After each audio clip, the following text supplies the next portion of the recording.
to make some oven mitts for a wedding gift, and I'm using this pretty fabric with the turquoise. You know how you buy the fabric that has the quilting, see the little quilting marks on it? So I'm going to show you how to make your own quilted fabric using your fabric and some simple batting.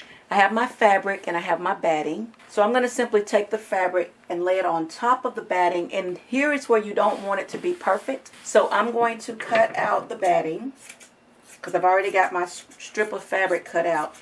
And the fabric, you want to make sure that the fabric that you cut, the piece that you're going to quilt, needs to be much larger than what your pattern is. And here is a pattern copy of my oven mitt. And as you see, it's a little bit larger, so when I'm finished batting, finished quilting it, I can cut it out and then sew it up. Now you want to open up the piece, because mine happens to be on the fold. You can just cut your fabric in half because the fold means nothing to me in this project. So I'm going to lay the batting on top of one piece and then sandwich the other piece on top. Now here is where it's very important to make sure that you got the pieces sandwiched evenly, because if one is shifted like this, when you quilt it, see, it won't be lined up.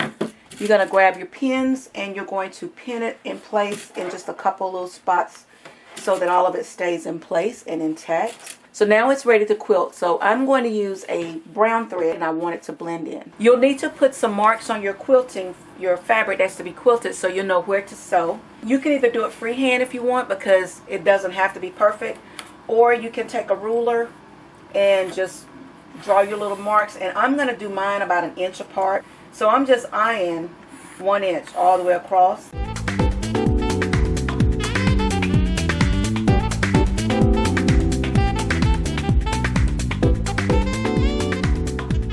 Now I've got my horizontal marks on it. You probably won't be able to see this because the chalk is white and it kind of shows up really light.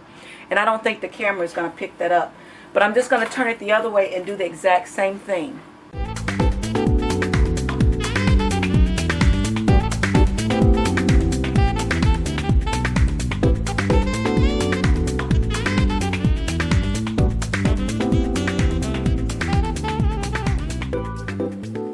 Now to do the quilting, it's very simple. You're just going to sew on top of your lines and just follow your lines all the way out. And when I get to the end of a row, I don't cut my thread. I do one continuous thread. I just lift the needle, turn, and I sew down.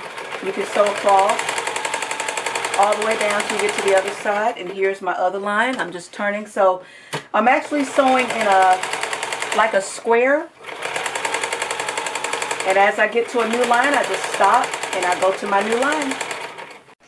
Now I've completed a block, so now I'm ready to do the inside line. So I've got back to where I started. I'm just simply going to reverse, and I'm back at this line. Now I'm going to do the same thing on the inside. You'll do this all the way till you finish your entire quilting block. I'm starting another row that's close to the end, and I wanted to show you what to do with all this fabric when it gets in your way. You just simply roll it up, and that way when you're quilting, it rides right up under the sewing machine with you, and you just keep sewing away. Well, now I've finished all the quilting. I'm going to clip the thread.